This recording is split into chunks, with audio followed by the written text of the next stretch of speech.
Welcome to Soft Bites Podcast. Your life, your dentistry. We talk about ways to have more fun and meaning in one of the coolest and most rewarding professions in medicine. Conversations on how to bring awareness, create a healthy workplace, and provide emotional insights to make dentistry a fulfilling activity while making space for one's wonder, creativity, and freedom. Here are your hosts, Manuela and George Andre. I was talking to Kevin that was with me and another guy. We were 12 guys that went to the bachelor's party there in Ibiza. And of course I told that they are all the same, they are all upgraded everywhere in their body, which makes them not that much interesting. But one of the things that shocked me the most is that there are many groups of people that were there not looking very happy. I mean, they're like a little bit bored. Yeah. But their expressions change whenever there was a picture for social media, which is even scarier. Yeah, it's really. I mean, we were scary. having there were two girls in front of us, and they were saying like, and the guy that was in front of me, I was with my back towards them, and they said, "Look, these two girls, they've been with this ass faces for the whole dinner, but now they decide to take a selfie, and their smile was huge, and then it stopped again. And it's really, for me, it was kind of it's very interesting to observe this phenomenon. And, so sometimes you think, well, this is just my general. But sometimes, well, I maybe my parents or my grandmothers they thought the same about us. Maybe it's the same phenomenon. No, but I really think that there's an extra layer of social media. That's, It's also the environment that you are in, right? Yes, Ibiza is also Ibiza, But I think it's like because all the alternative trends eventually they turn mainstream. Everything in fashion, in music, whatever. So it's like that. It's like Brazilian funk. I'm going to Brazil next week. Brazilian funk was like a really low social class alternative dance culture, right? Now it's the main thing that the people here in Brazil. It's the main thing that people hear all over actually in Europe, actually. So for me, I think that these more niche and alternative trends, they will become mainstream. So it's very interesting to observe how things are going. And I think that the challenge is not judge it, but try to understand it, So why is this happening? And that was going to be my question for you. So do you talk to these people, or do you just judge them aesthetically? Because another thing, for me, I have that. I try to not judge the book by its cover. But but sometimes you just judge it and you don't give the person a chance to actually show you that it's something I have to be honest, I didn't a brilliant mind. Ibiza, there's a lot of partying and eventually sex and stuff like that. I didn't went up to pick up anyone, so I was basically in my own corner. But of the conversations that I had, I don't know. I think there's everything. I think there's everything. I think you can spot more interesting people sometimes. You can spot them and you can talk to them, and there are those, of course. But what I'm talking is like the trend, which is like the average is very similar. The behaviors are very similar, and social media really took over the context because there's this constant concern about looking good on the pics and the videos. It's really we all have that. I have that in my profession. And we use social media in the way that's convenient to us, but it's a very interesting phenomenon to see what's going on. And I think that the real trick is, okay, what's going on? Because at the end of the day, I think that people suffer all over the world, right? And I think that social media has amplified the internal suffering of people. That's what I believe, and I don't think that they talk that much about that. And in one way, I think they are maybe more unhappy. But on the other way, I think they also want to party more and forget stuff. And they just don't look that much in the future. That's what I think. Don't you think that what social media also did was to, for sure, upgraded and created more aesthetic surgery and aesthetic treatments? So you try to cure your unhappiness inside by taking care of your outside. Like I told you, I think that we all. I mean, I think that I have no problems in doing an aesthetic treatment. For example, I did this hair was a transplant, so basically I'm doing the same thing, so I have no issues with that. But the thing is that I think there's a lot of aesthetic procedures that really don't look good, and they don't look natural. I mean, it's like they take it to a level that it's not natural anymore. Yeah. So yes, I think that it's very hard to do very good aesthetic treatments in terms of plastic surgery. It's very difficult to do things that really look good. But to answer your question, is it something that we are trying to hide with the external stuff? Maybe it is. And also, social media, of course, is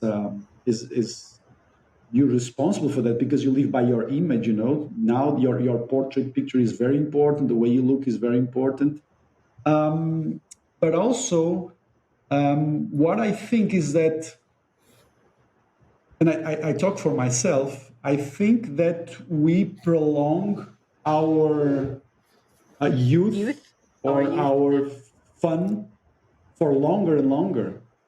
I mean, I'm 44, and when I was 15, if I thought about a 44-year guy, I mean, this guy is old. I mean, this guy is finished, isn't it? Yeah. And I think that physically I've never been as well as I am now, and emotionally, honestly. Yeah. So it's like you really live your life to the fullest for a longer and longer and longer period. So it also means that you want to take care of yourself. And I think, like I told you, of course that you judge these behaviors and you find them something strange. But for me, what also concerns me as a man is that it's interesting. Women are getting all the same on the outside, and for me this is something that really is strange. Mm. And plastic surgery and Botox and fillers, I think if they are done with sensitivity, it's okay. But the feeling that I have is that there's no notion of how big the boob should be. There's no notion of how big the lips should be. And it gets, from a man's perspective, and even from a group of men, I was 40, there was another guy of 50s, but most of them were between 30s. Even younger men, they were saying to him, look, this is really strange, I mean, they all look the same. And well, all of a sudden you start to realize that the women that you actually that you find more interesting from an outside is more authentic people. Yeah. Mm-hmm. But maybe it's me. Maybe the 30-year-old guys like that stereotype of women, which is fine, of course, but it's just, or maybe it's just me that's giving an over relevance to that. But when you mess so much with your body, I think there really is a negative part that people don't consider that much. Or maybe it's just me. Yeah, no. Maybe it's just me. I think we all are drawn to authentic persons. I just think that young people today, it's something unconscious. They're so up to social media. Stop. Okay. Young people today, this is exactly the way that our fathers and grandmothers talked about it. I say exactly the same thing. I was just stopping you because sometimes I stop myself. Well, why am I saying this about them? What is young people? Okay, so is this not the same speech? But sorry to interrupt you. Sorry, go on. No, I think something happens after 35. 35 is when you can't say a number exactly, but I think something happens around that age I think one part maybe is that you realize that, oh my God, I'm getting close to the middle of my life if I live until 80, 90. That is one thing. So it's relative. So you're like, or at least for me, it's like I don't have so much left. So I'm going to take advantage of everything. And I want to have the best possible life. But then also you have been through so many things in life, or at least the mistakes, but trying to please people and knowing that in the end, it doesn't matter if you give them your kidney, you will not be good anyway for some people and the best for others. So you come to, I'm going to do what I like. I'm going to love myself and be the best version of myself. And that, when you start to feel that is very charming. And that you can see many times in people that are around 35 and up. Before that, they are handsome, they are beautiful, they are sexy. But after that is what the older you get and you get more wrinkles and gray hair, you get more charm in the way of being. So we should be happy. and I yes, of course. And I agree with you, especially from a personality and charming perspective. But the thing is, what I'm talking about is, and of course that it's difficult. It's difficult for people to have their own personality before 30, 35, and sometimes it's difficult. I mean, you have no idea what you're doing in a relationship in your early 20s. You have no clue because you have no idea who you are actually. Exactly. But what concerns me is the transformations, the significant transformations in your body while you are very young. You know. Because some of those things, they are irreversible, you know. Yeah. Some of the things and you can regret it later. So when you want to go full power with your body in your 20s and do all these things to of course for yourself but also for others, I think there's something that is maybe missing. Maybe it is like that. I don't know if you know, but we are recording already, so I think that now we can start. But I think we should include this. We should include this in the podcast as well. So welcome everyone. Welcome everyone to another episode of the Soft Bites podcast, a very special one. I'm here with André. Hello, André. And we are here with Cristina Radix. I'm going to introduce Cristina. Cristina is from Sweden. Oh, I like how it sounds in Portuguese, Cristina. How do you pronounce it? How do you pronounce it? More like Cristina, but I like the Portuguese. Okay, Cristina. So she's a dentist. She graduated in 2005. At the Faculty of Odontology in Malmö, Sweden. She's the owner of the Nordic Dental Center, a boutique dental clinic in Fuengirola, Malaga.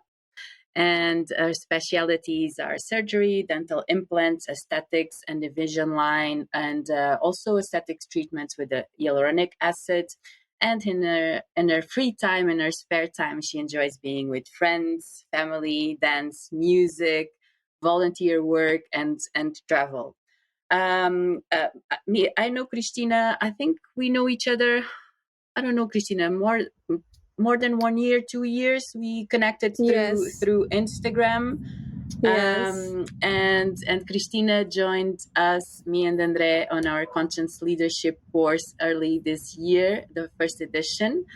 And we thought of inviting you here, Cristina, because we really love your energy and we want to know more about you, about your journey in dentistry. So we're going to really dive deep on that. And the first thing that I want to ask you is, let's go to the beginning. Why did you choose dentistry? And tell us a little bit about your journey, because I've just said that you are from Sweden, but you work in Spain. So tell us a little bit about that. Yeah.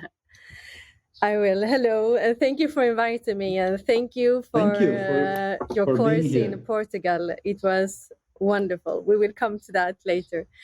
Yes, then I have to go back a little bit in Malmö about my father and mother.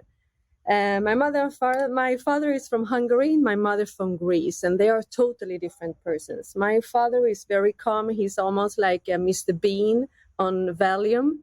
And my mother is that typical Mediterranean, screamy lady. So I have these two persons in my genes, which explains a little bit about how I am today.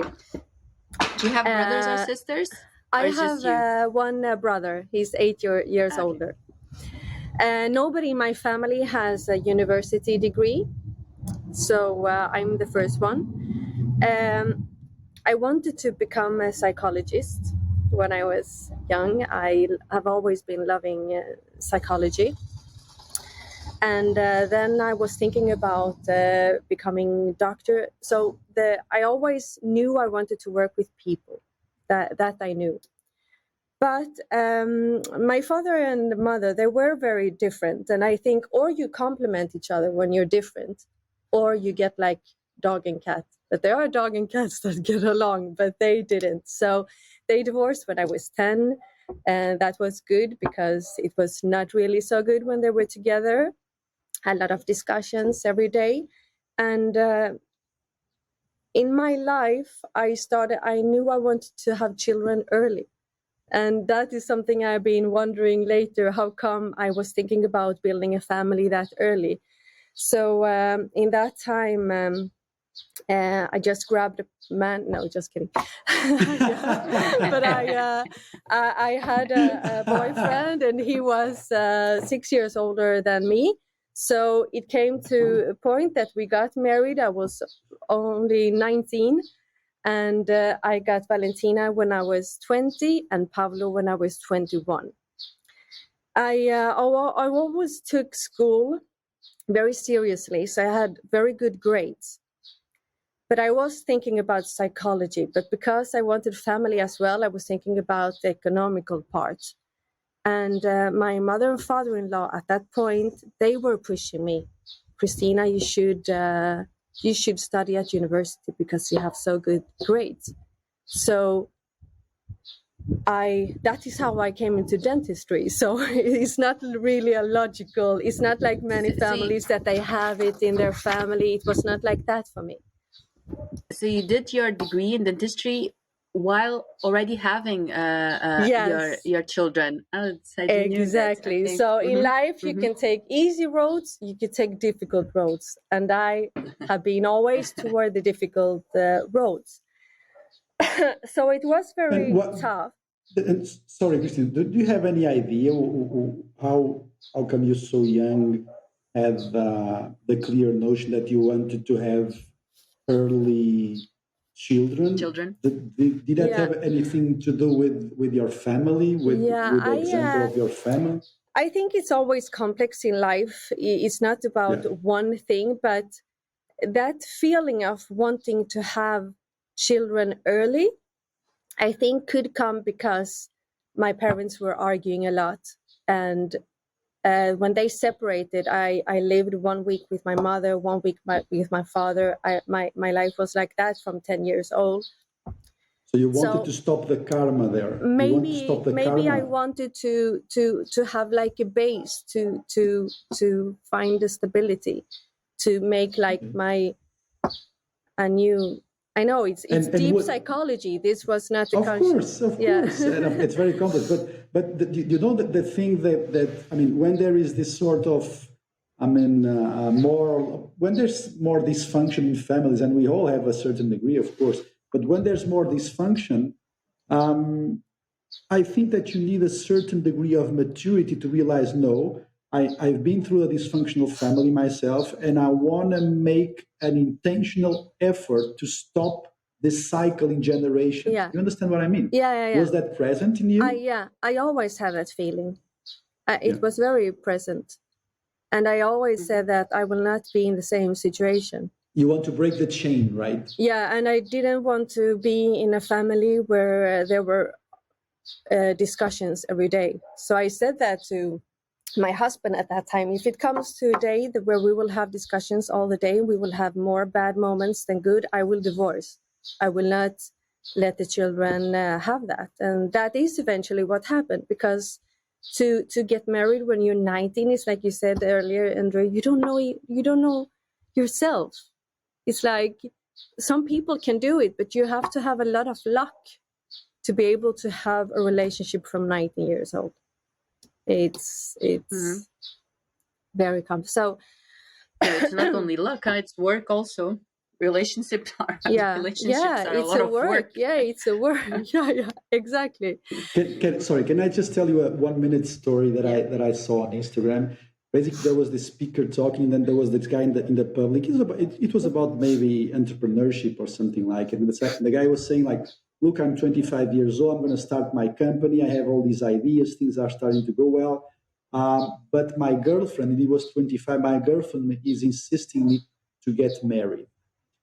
And the speaker just became very quiet. He went to the public. He grabbed the guy by the eyes and told him, look, promise me one thing. You will not get married until you are 35. Know yourself and be very honest with the girl.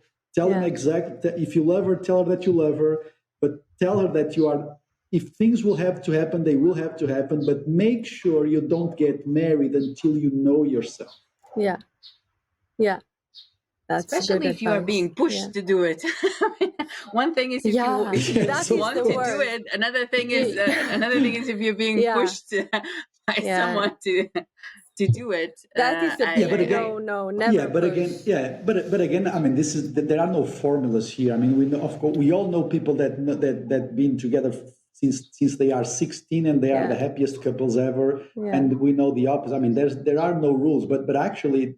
But one thing that I do believe is if you have a busy life professionally, and I didn't know myself when I was 20. I was never prepared to have a long-term relationship when I was 20ish. For me, I'm talking to myself.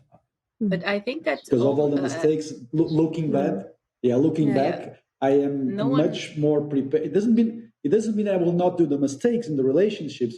But at least I am much more aware of them.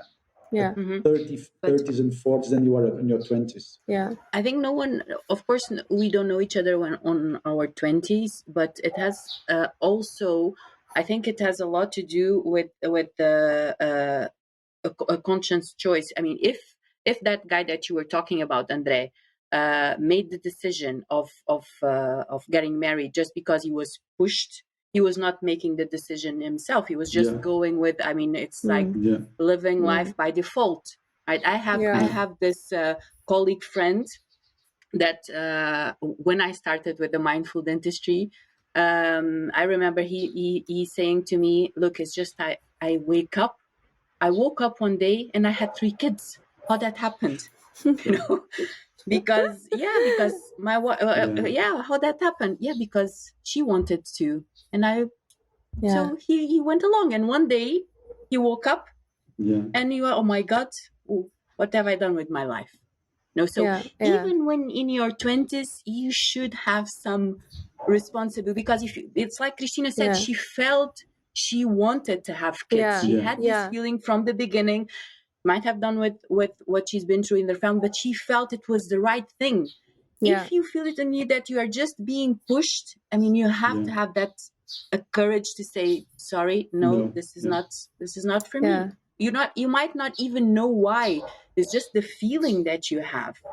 Otherwise, you're just living by default. You're just going with whoever pushes you.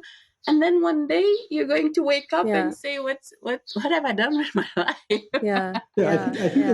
think that's a very good advice, because even if things didn't work out, at least you did what your heart told you, and you learned something from that. Exactly. That's why I don't regret anything, because there were decisions I was taking, and if I wouldn't have done it, I wouldn't have Valentina and Pablo. So I see, like you said, Manuela, before when we were speaking, the dots. I see why did I have you look that back strong and everything connects, right? Everything makes sense. I can say from a very personal perspective that I had exactly the opposite that you had, Christina. I had someone in my life, the old relationship, asking me to have children, to have kids. We were in our 30s. It made sense. And for me, it didn't make sense. I had this feeling on me that I did not want that. I did not want that. And I could not explain it because people would call me selfish. People would say what I mean my mother, she's one of her biggest heartbreaking is that I'm not a mother. And now, of course, she understands because I'm 44, almost 45, so it's already too late. But there was this period in my life, and it was like 10, 15 years, that I had a lot of pressure. Oh, what about kids? Oh, when are you going to be a mother? Or this and that. And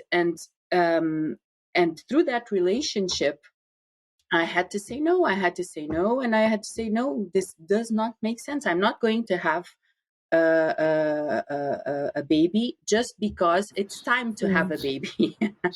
Just because it's time to have a baby. Even I might regret it later. Regret it later, but I'm not going to do something just because I think I will regret it later.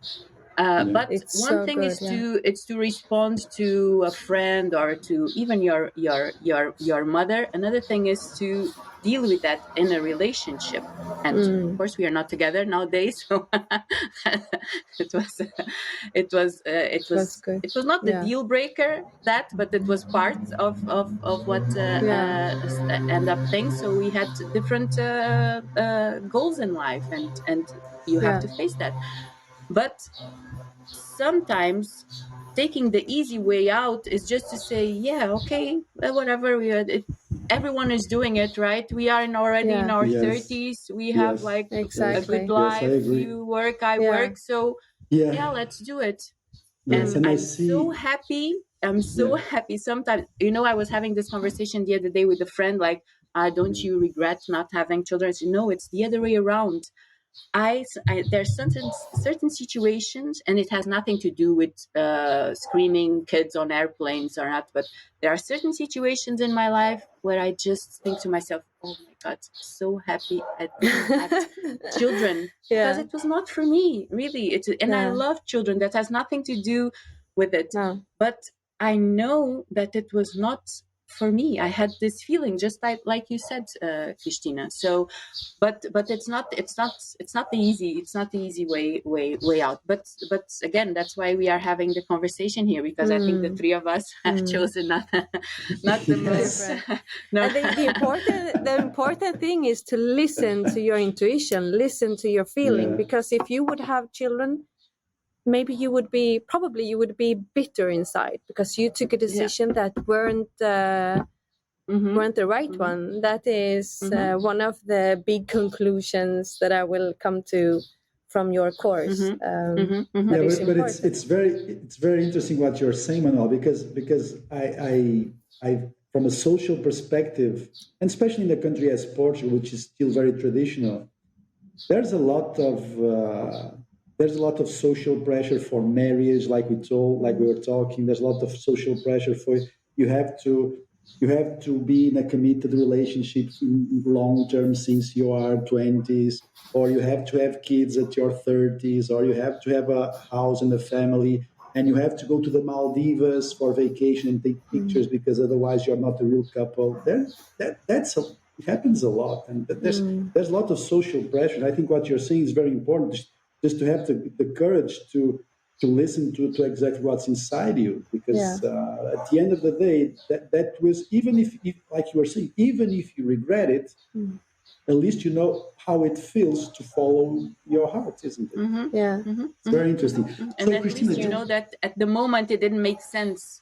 Make sense. So you're not taking a decision just because everyone is doing it. Yeah, but also one very important thing is that we all have the tendency to be very judgmental with people that have different points of view as ourselves, and especially in a more traditional society, that happens a lot. So I think it works both ways. You have to be able to have the courage for yourself to accept who you are, but mostly also to have the courage to enjoy people as they are as well, and respect them. Either they are your colleagues or your girlfriends or your boyfriends. That is really, I think that this is a very important sign of maturity, to be able to respect exactly and not judge the person, not just, for me, for example, I have a lot of tendency to do that because, for example, I have the profession, I think it's very futile, how do you call it? Most of dentists for me are actually not very much interesting people. But when I say that, I'm just judging them. You understand? But for me, that's what I feel. Most of them are actually not very I don't want to spend that much time with dentists because they are all the same for me, most of them. Maybe it's the profession, but when I'm doing that and I try to force myself not to think about that, what I'm doing, I'm just doing it judgmental based on the profession, right? So I think it works both ways. Well, but changing subject, so the next topic that I would like to touch is, what are, Cristina, the biggest challenges so far in your career?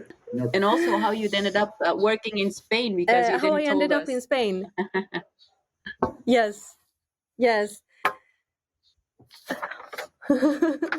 Every summer to Greece, where my mother is from. And the funny thing, Malmö is the third biggest city of Sweden, so I'm a city girl.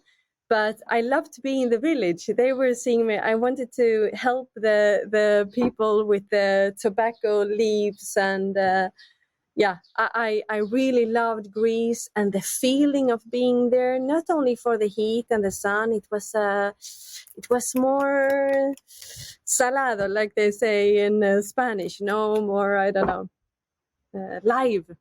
So since I was young, I was like, I'm going to see how it is to live in another country where there are more light, more sun. Because when I was living in Sweden, I felt that I was just waiting for the summer. I was just waiting for my vacation. I lived for my vacation. And I early realized I'm not going to have that life.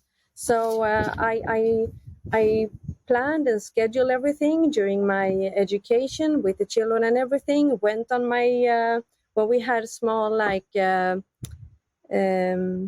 bank holidays. I went to Spain to make sure that my children would have school and everything. So when I could, after I got my title, then I went to Spain. So that is how I ended up there.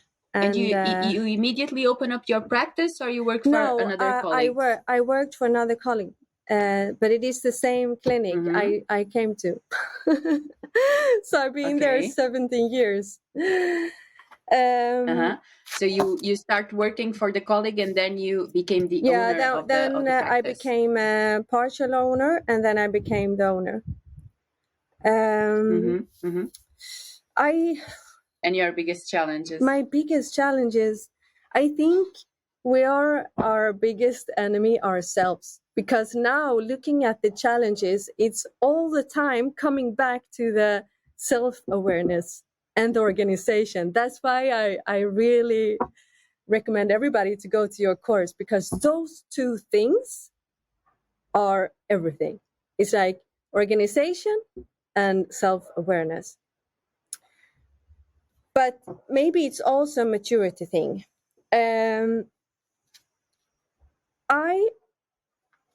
Going back a little bit to my mother, now when I was in Greece, I was looking at her more like a psychologist and looking how she was and understanding why I am like I am and why I have had my challenges as well. She's a person, she with the biggest heart, and she wants everybody to be happy. And I have always been like that. I want and I'm still like that. If everybody's happy, I'm happy. Doesn't mean that I'm not thinking about myself. I'm doing the DJing, I'm doing things for myself, but I want everybody to be happy. The worst thing for me is when it's bad vibration, bad. I don't know why, but it's really strong in me. Can I tell you why? Why? It's not difficult, is it?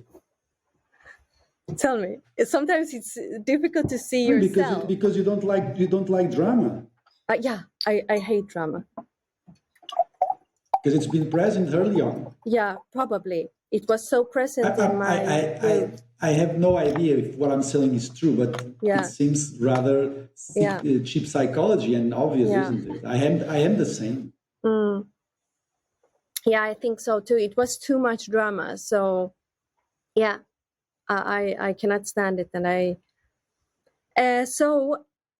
and what I learned on your course, seeing it from other perspective, I have a lot of empathy.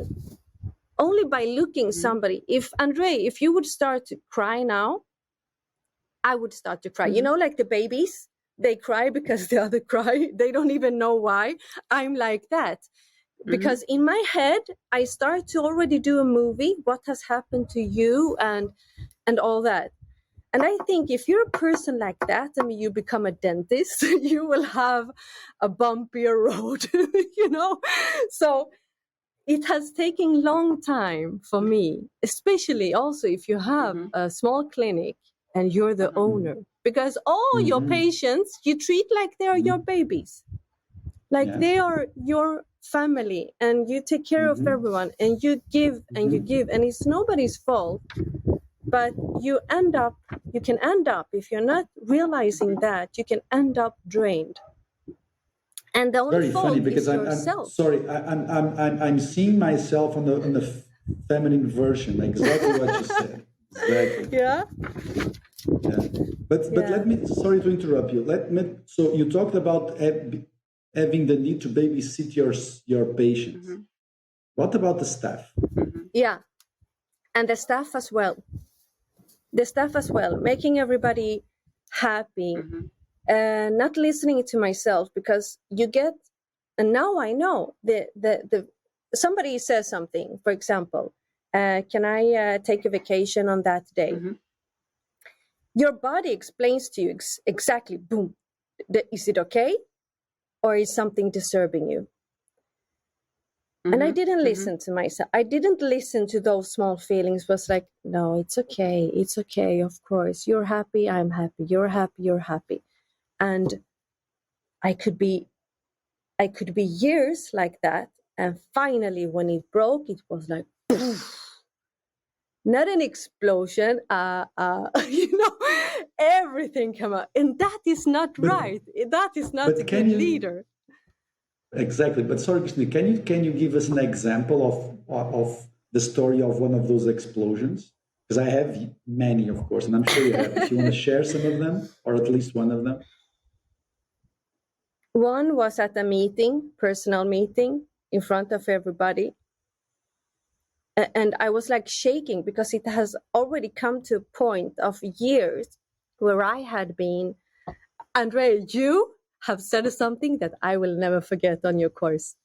I'm sorry but I just came up. When you said, if you're thinking about a person more than, I don't know, but if you said 20 minutes or 10 minutes per day, or you want to have sex with that person, or that person has to go out. That one.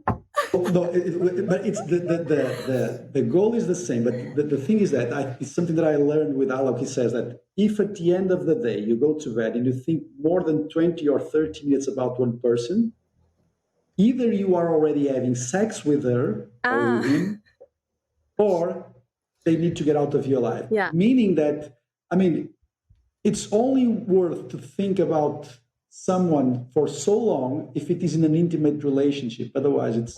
And if you think that much for someone on a consecutive, on a daily basis, maybe even the intimate relationship needs to stop. But I completely get what you mean. Yeah, but sorry to interrupt you. But you were talking about, well, there was this explosion on a personal meeting, right?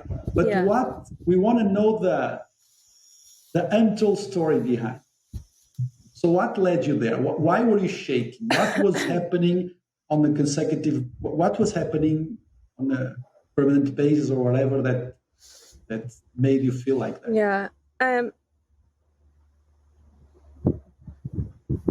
like I said, it's so complex because many times it has been years. I have such a patience. My husband sometimes says, "You don't have patience," and I'm looking at him. You don't know, you don't know, because it depends. At home, I don't have, but at work, I'm another person.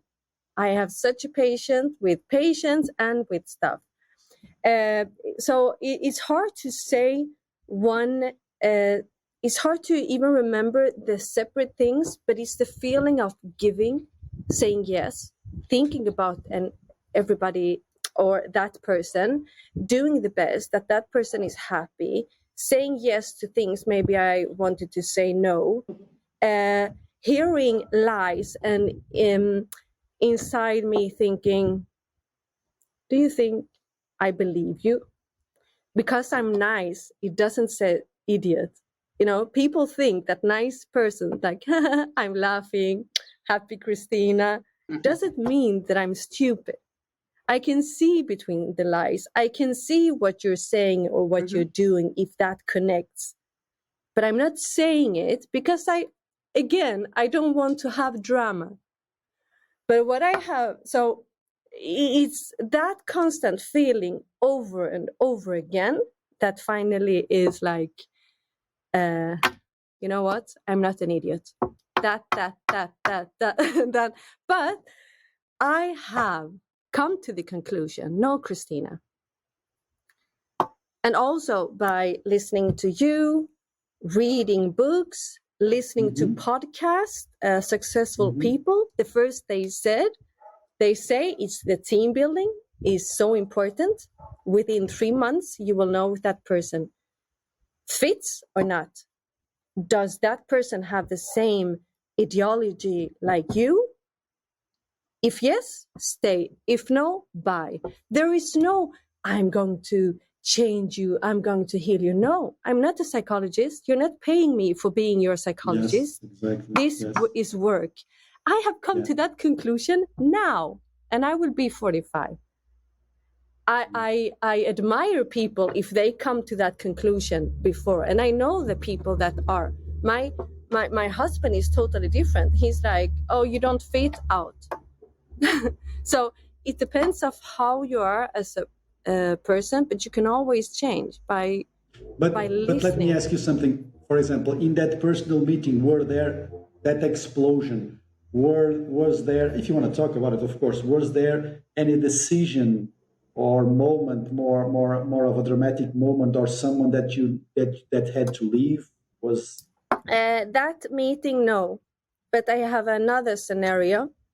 By phone, I was saying everything and saying that you have to go out today. So I have to. One meeting was, but eventually I have seen that when you start to feel about a person like that, that's why what you said, Andre, is so important, that if somebody occupies all those persons that have been occupying my brain is out. Eventually they have been out. They have left, or I have said to them to go out. So they are not people that will stay. It's like a relationship you want to keep. It will not work. So it's better to say, I'm so sorry, you're a good person, but you don't fit in here. Black and white. Yes, exactly. Yes. Can I?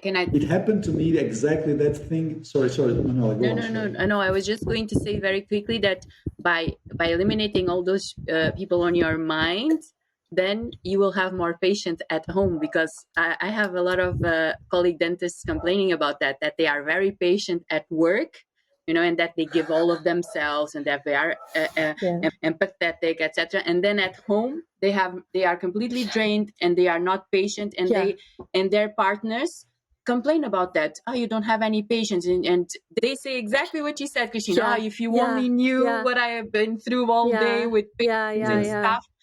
By eliminating all of those persons in your head, then you will have space in your head to be patient at home for your loved ones. So sorry, Andrea. It happened to me. I was on vacation in Alentejo in last week, and there was I'm not going to disclose too much about it because I don't want to be I want to just keep some confidentiality about it, of course, and not identify people. But there was someone who was a doctor that started to work for me for a very specific specialty, and patients completely loved that professional. He was working for me for a few months. And we had consistent complaints from the assistants. And I find a new assistant. So you're going to train her. You're going to do everything as you want, write down the protocols. And that new assistant told me, look, it happened this, and that. And the only reason why I'm talking to you during vacation is because I tried to solve the situations personally with a doctor, and there was no openness.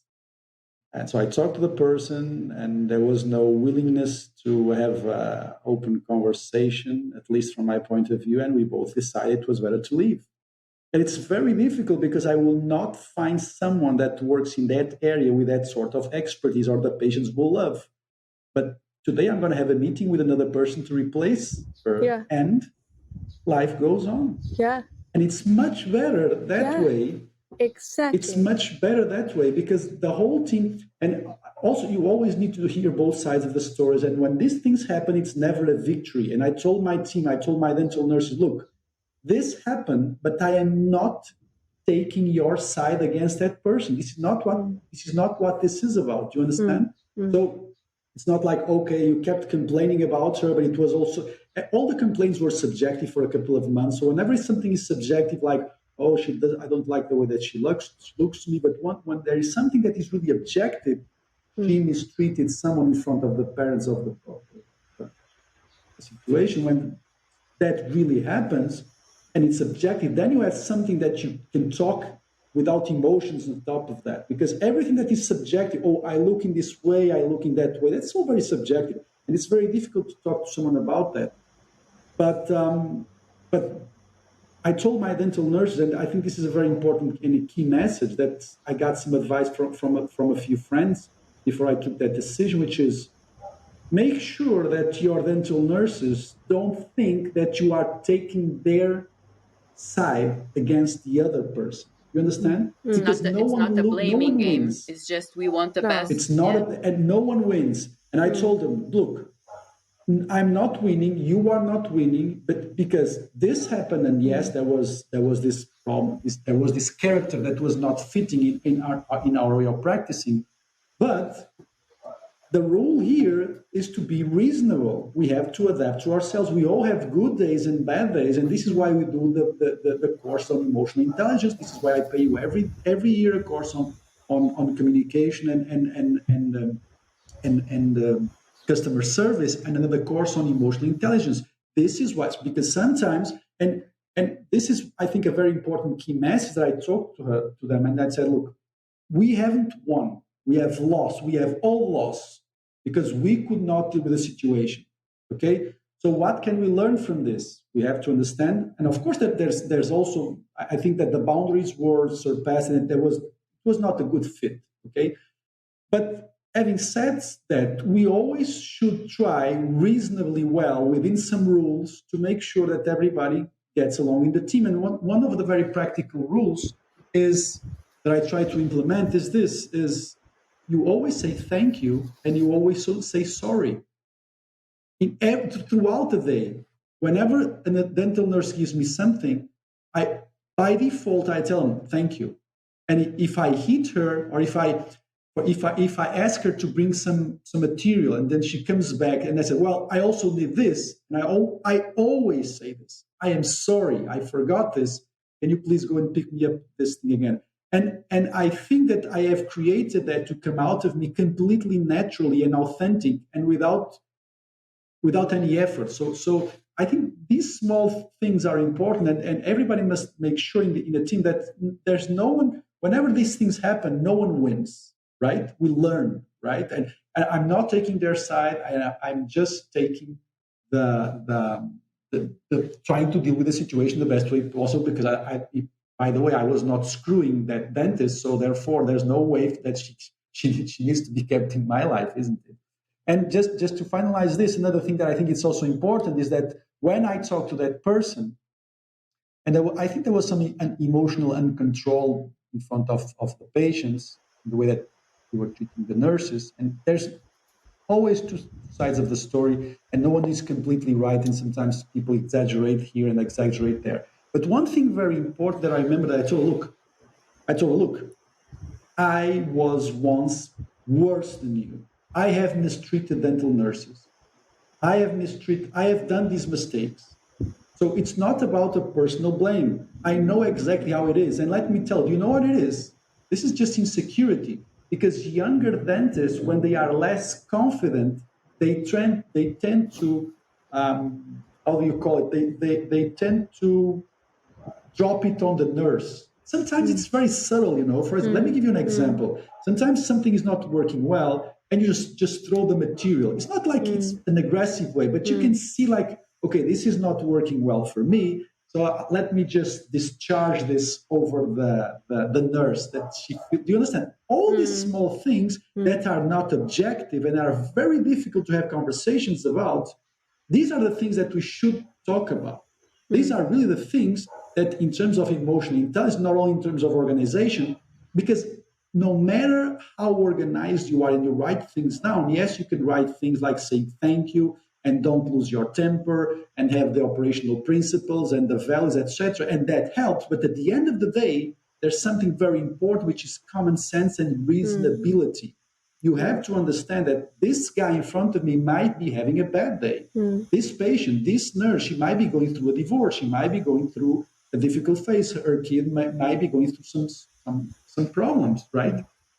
So it's one of the things that I told this person was like, look, I know exactly what it is. I have done that. I have done all these mistakes, but look something.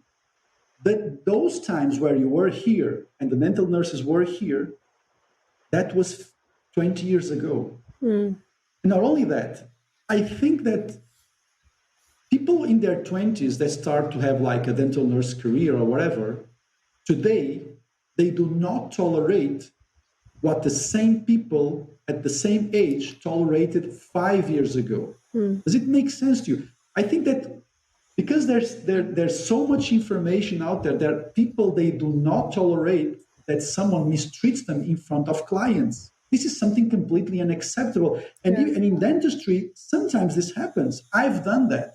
Maybe not in a very aggressive way, but sometimes I was not very confident doing the procedure, so I just said something in a rude way to the dental nurse.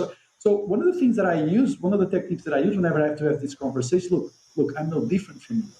I'm maybe worse than you. I was worse than you. I've done all these mistakes, so don't take this wrong. But maybe sometimes but let's see if we can learn something from here. And that's exactly what happened to me last week. And by the way, since last 6 months, I had a lot of issues with dental nurses, and we've been talking about that here on the podcast, with dental nurses, with pregnant staff, which is a very sensitive subject as well. And sometimes I had to make some harsh decisions, but it was for the well-being of the whole team. So I completely understand what you are saying, is that sometimes it's better to let people go. Yes. It's really the best way to do, because at the end of the day, like Manuela was saying, you have to make your mind clear. And there's only so much that you can handle mentally in a given day. I just wanted to say two things that I took notes. One of the things, and this is a very interesting subject. We could talk about this in another episode, which is about the relationship between the dentist and the dental nurse. I think that part of that sometimes when the dentist mistreats a dental nurse, it has to do a lot with insecurity. It has to do a lot with person being a witness of the mistakes that you are making, because it's not on purpose that we make mistakes, but we all make them. And sometimes it's not even mistakes, it's things don't go well, and dentists have this thing with perfectionism, and that person is there witnessing everything that you are doing. So if you are not, again, self-aware, if you are not able, that you are working over tension, that you are narrow vision when you are working, it's so easy just to do those things that Andre said. Exactly. But what is perfection? Perfection is the easiest disguise for insecurity.